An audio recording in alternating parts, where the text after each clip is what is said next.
warahmatullahi wabarakatuh. Halo semuanya, perkenalkan nama saya Viola Zeneka Putri Hadi dari kelas 8E nomor absen 10. Di video kali ini saya akan menjelaskan materi tentang kehidupan sosial masyarakat masa praksara. Manusia merupakan makhluk sosial yang tidak bisa hidup sendiri. Itulah kenapa manusia sejak zaman dulu sudah bersosialisasi untuk mempertahankan hidupnya. Kehidupan sosial manusia sudah ada sejak masa praaksara atau masa sebelum manusia mengenal tulisan. Manusia yang hidup di masa ini disebut sebagai manusia purba yang belum mengenal tulisan, namun nantinya akan meninggalkan berbagai artefak dan fosil. Lewat artefak dan fosil inilah bisa diketahui seperti apa perkembangan kehidupan manusia pada masa itu.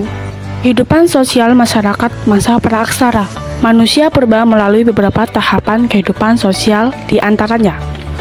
Pertama, zaman Paleolitikum.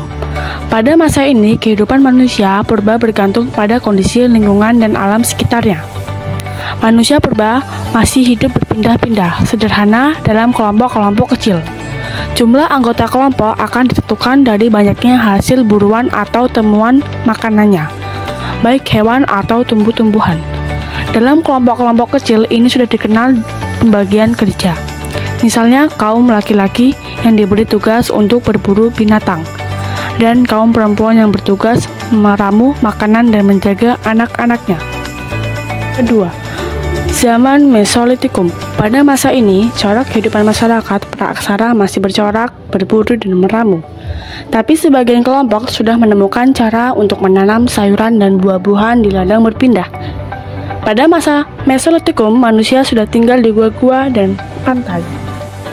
3. Zaman Neolitikum. Ketika masuk ke zaman Neolitikum, manusia sudah mulai hidup dengan menetap dan tidak bergantung pada kondisi alam. Masyarakat praaksara sudah memulai membentuk perkampungan-perkampungan kecil. Dalam kehidupan adaptasi, masyarakat praaksara yang hidup di zaman ini sudah tidak lagi mengumpulkan makanan, tapi mulai menghasilkan makanan.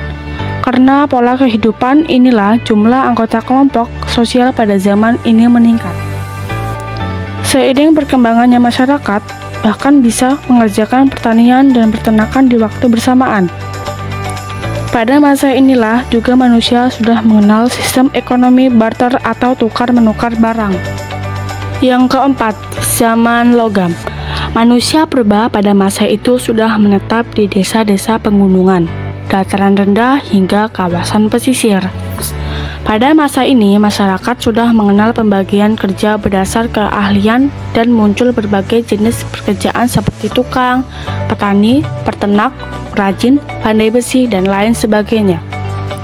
Interaksi masyarakat pada masa itu dilakukan dengan tujuan mencukupi kebutuhan satu sama lain untuk mengembangkan peradaban manusia. Dua hal penting yang jadi ciri kehidupan masa praaksara adalah pembuatan alat-alat dari batu yang masih kasar, dari kayu dan tulang. Beberapa alat-alat itu diantaranya kampak perimbas, alat-alat serpih, dan kampak genggam.